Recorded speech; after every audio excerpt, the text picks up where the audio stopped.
पशुपति कुमार पारस ने बिना नाम लिए भतीजे चिराग पासवान को मेंढक बताया है। उन्होंने कहा कि बरसात के दिनों में नदी नाले के मेंढक टर्टर करने लगते हैं। चुनावी बरसात में बहुत से लोग आएंगे और जाएंगे। दुर्गा जी का मेला है, बहुत से लोग आएंगे, आशीर्वाद लेंगे और चले जाएंगे, कुछ होने जाने का है नहीं। रविवार को केंद्रीय मंत्री पशुपति कुमार पारस हाजीपुर पहुंचे थे। यहाँ उन्होंने चिराग पासवान के एनडीए में शामिल होने और हाजीपुर सीट से चुनाव लड़ने वाली दावेदारी पर प्रतिक्रिया दी है।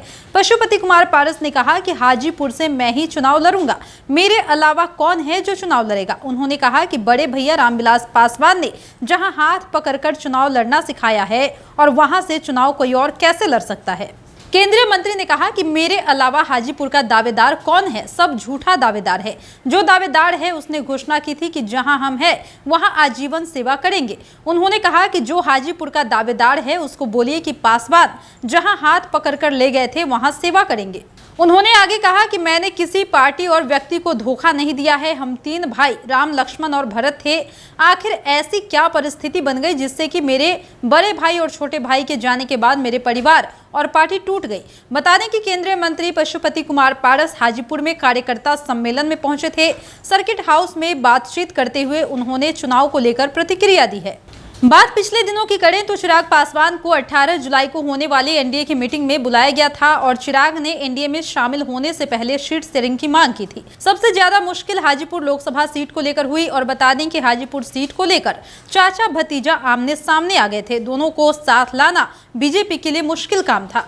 चिराग और उनके चाचा केंद्रीय मंत्री पशुपति कुमार पारस के बीच बयानबाजी तेज हो गई थी और बता दें कि केंद्रीय मंत्री लोजपा के अध्यक्ष पशुपति कुमार पारस ने साफ कर दिया था कि वो हाजीपुर सीट से ही चुनाव लड़ेंगे। वहीं चिराग पहले ही कह चुके हैं कि हाजीपुर उनके पिता का सीट है, वो किसी हाल में उसे नहीं छोड़ने वाले। इस पर केंद्रीय मंत्री पशुपति पारस ने कहा था कि पहले उनसे ये पूछिए कि वो जमुई की सीट क्यों छोड़ना चाहते हैं।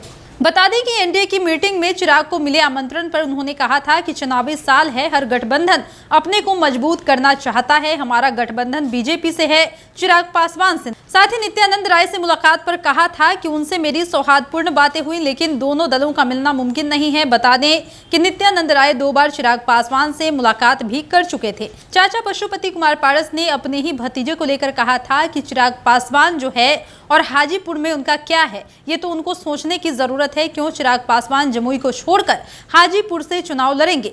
उन्होंने चिराग को जमुई से चुनाव लड़ने की सलाह भी दी थी और आगे कहा था कि रामविलास पासवान ने मुझे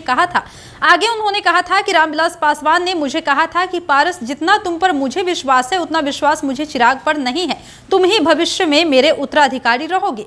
रामविलास पासवान ने 2019 में हाजीपुर से चुनाव नहीं लड़कर हाजीपुर की जनता की सेवा करने और हाजीपुर का प्रतिनिधित्व करने का उत्तराधिकार मुझे सौंप दिया था, ऐसा कहना था पशुपति कुमार पारस का। उन्होंने ये भी कहा कि 1977 में मैं अपने बड़े भाई रामविलास पासवान के साथ कंधे से कंधा मिलाकर हाजीपुर की जनता का सेवा करता आ रहा हूं और आगे भी करता रहूंगा।